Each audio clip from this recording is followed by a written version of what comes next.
나는 평소처럼 생활했는데 갑자기 이런 분들 많으시죠. 우리가 보통 충돌증후군을 들었을 때 가장 먼저 떠올리는 건 어깨 충돌증후군입니다. 하지만 고관절 쪽에도 이런 증상이 있는데요. 고관절의 뼈가 자라거나 혹은 관절이 힘을 계속 받게 되어서 손상되었을 때, 그리고 관절의 염증이 심해질 경우에 이런 증상이 나타날 수 있습니다. 고관절의 충돌증후군이나 비구순의 파열 증상은 고관절 주위에 움직임이 있을 때 통증이 있습니다. 근데 그 증상뿐만 아니라 허리 주변이나 엉덩이까지 불편함을 호소하는 경우가 아주 많은데요. 그래서 허리 쪽의 증상으로 오인되는 경우도 있습니다. 제가 예전 영상에서 허리 주변이나 골반 관절에서 염증들이 생성되면 요추신경총이나 천추신경총들이 자극된다고 했었는데요. 고관절에 충돌증후군이 있는 분들도 고관절을 굴곡, 신전, 내회전, 외회전하는 동작들에서 염증들의 분비가 많아질 수 있습니다. 그럼 그 염증들이 똑같이 엉덩이 쪽 주변 신경에 흥분을 시킬 수 있는데요. 고관절이 아프셔서 오신 분들의 많은 경우는 대부분 그 부위를 많이 사용하시면서 엉덩이 쪽 혹은 다리 쪽의 증상까지 호소하시는 분들이 아주 많습니다. 이렇게 나는 아무것도 안 했는데 사소한 동작에서 갑자기 고관절이 아프다는 분들은 평소 자세에 문제가 있을 가능성이 매우 큽니다. 한번 알아보겠습니다. 첫 번째는 오래 앉기. 오래 앉아 있어야만 하는 일을 하는데 아프다는 분들이 가장 큰 문제예요.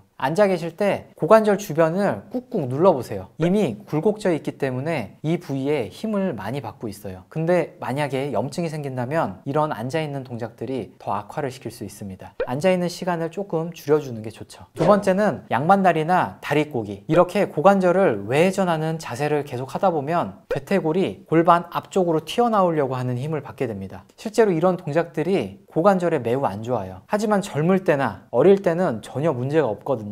근데 그런 동작들을 계속 하다 보면 30대, 40대가 되면 언젠가는 통증이 나옵니다. 세 번째는 과도한 스트레칭. 아까 말씀드렸다시피 고관절이 아픈 분들은 엉덩이 통증까지 생길 수 있다고 했습니다. 근데 환자분들께서 엉덩이가 아파? 그래, 이상근 스트레칭을 해야지. 이렇게 하면서 이상근 스트레칭을 하게 됩니다. 근데 대표적인 이상근 스트레칭 이 동작이 아까 설명드렸던 양반다리 하는 자세, 그렇게 고관절을 외회전시키면서 부담을 많이 주게 되는데요. 자꾸 고관절이 이탈되는 힘을 받다 보니 주변 인대 부위들이 계속 손상받게 됩니다. 너무 복잡하게 들어가면 어려운데요. 그냥 쉽게 이상근 스트레칭이나 장요근 스트레칭을 하게 되면 악화가 될 수 있다라고 생각하세요. 만약에 스트레칭을 하는데 고관절 주변이나 엉덩이 통증이 더 심해진다 하는 분들은 그냥 하지 말고 쉬어주시는 게 더 좋습니다. 네 번째, 스쿼트, 런지 운동. 이렇게 고관절을 굴곡시키면서 운동하는 자세. 아무래도 아프시다 보면 내가 약해서 아프구나 라고 생각해서 강화시키려고 하시는데요. 근데 이건 손상이니까 좀 쉬어주시고 치료를 받으셔야 됩니다. 염증 치료가 다 된 후에 통증이 없어지면 운동을 통해 근육을 강화시켜 주세요. 그리고 다섯 번째, 옆으로 자는 자세. 이게 진짜 문제입니다. 옆으로 자는 자세가 왜 문제냐라고 하시는 분들이 많을 거예요. 저도 가끔씩은 옆으로 자거든요. 근데 지금은 괜찮으셔도 그렇게 계속 주무시다 보면 고관절 쪽에 체중이 계속 실리면서 언젠가는 손상되실 확률이 매우 높습니다. 근데 내가 오른쪽 고관절이 아프니까 왼쪽으로 자야지. 그런 분들은 장기적으로는 왼쪽도 악화될 수 있어요. 그냥 하늘 보고 주무시는 게 제일 좋습니다. 보통 병원에서는 이학적 검사를 통해서